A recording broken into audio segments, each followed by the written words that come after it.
નાયબ મુખ્યમંત્રી હર્ષ સંઘવીએ શક્તિ દૂત યોજના 2.0નો શુભારંભ કરાવ્યો હતો।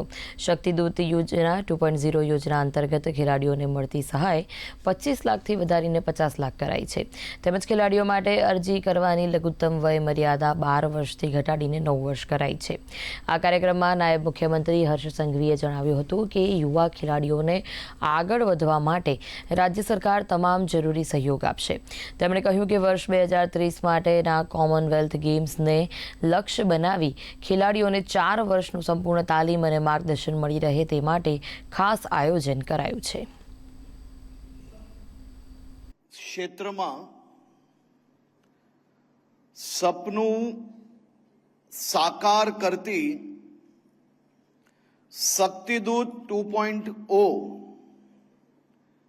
રાજ્યના સૌ યુવા ખેલાડીઓ માટે રાજ્યના મુખ્યમંત્રી શ્રી ભૂપેન્દ્રભાઈ પટેલની આવનારા 10 વર્ષમાં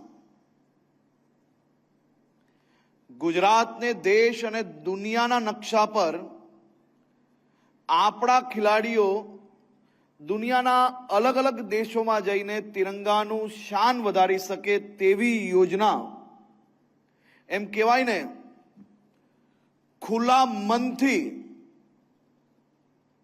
કે તમારાથી થતી મહેનત કરો, બાકી બધી ચિંતા રાજ્ય સરકારની, એવી યોજનાનું આજે અહીંયા લોકાર્પણ થઈ રહ્યું છે। ગુજરાતની આ બધી જ વ્યવસ્થાઓ એ ભારત દેશના કોઈ બી રાજ્યના દીકરા દીકરીને અડધી રાત્રે મન થાય કે ગુજરાત રાજ્યની આ વ્યવસ્થાનો મારે લાભ લેવો છે, સીધે સીધી બેગ પેક કરીને ગુજરાત આવજો, ગુજરાત તમારું ઘર છે।